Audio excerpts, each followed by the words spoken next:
गुरु रूप प्यारी सात संगत जी, प्रेम से कहना जी, धन निरंकार जी। सात संगत जी, आशा करती हूँ कि आप इतनी कड़कती हुई ठंड में आप जी संत महापुरुष अपने अपने घरों में स्वस्थ होंगे। सात संगत जी, दासी आप जी के सामने एक फिर से नई प्रेरणादायक कहानी लेकर के आई है। आशा करती हूँ कि आप जी संतों महापुरुषों को जरूर पसंद आएगी।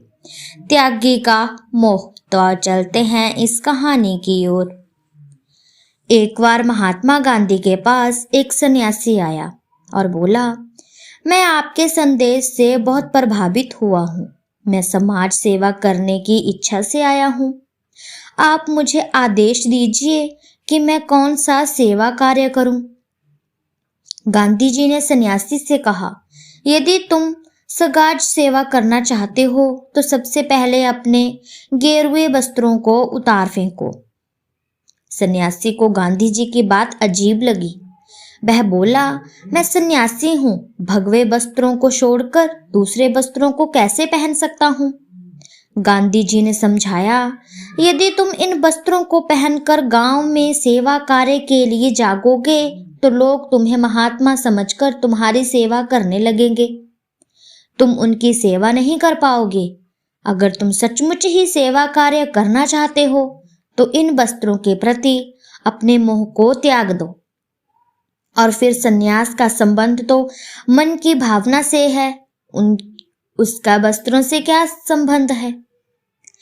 वह सन्यासी जो घर बार धन दौलत मित्र संबंधी सभी का त्याग करने की हिम्मत कर सका, गेरू रंग द्वारा रंगे गए कपड़ों को त्यागने का साहस वह नहीं जुटा पाया।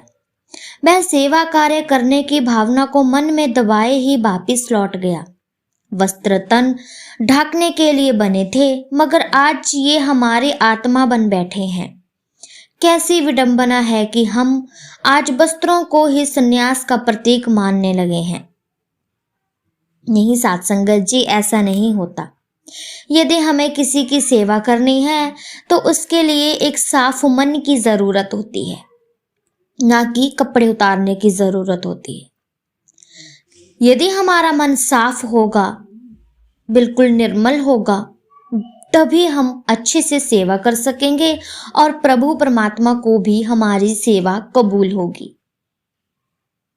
मन साफ की जरूरत होती है सेवा करने के लिए, ना कि कपड़े उतारने की। तो सात संगत जी, ऐसे भ्रमों में ना पड़ें जैसे कि दुनिया में बहुत से बाबा बने होते हैं और कहते हैं कि ये करो वो करो। नहीं सात संगत जी, सत्य गुरु वही है जो परमात्मा दिखाए, जो सत्य की राह पर चलने को बोले, ना कि ऐसे उल्टे सीधे काम करने को बोले।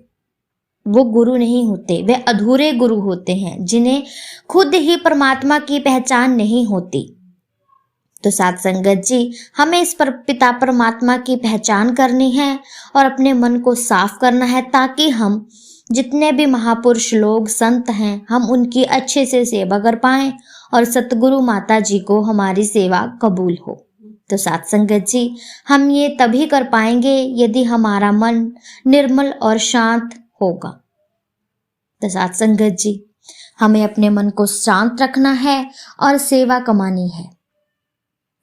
दासी की कहानी आप जी संतों महापुरुषों को अच्छी लगी हो तो चैनल को लाइक शेयर कमेंट और सब्सक्राइब जरूर कीजिएगा, क्योंकि सात संगत जी ऐसी ही प्रेरणादायक कहानियां दासी आप जी के सामने लेकर के आती रहेगी।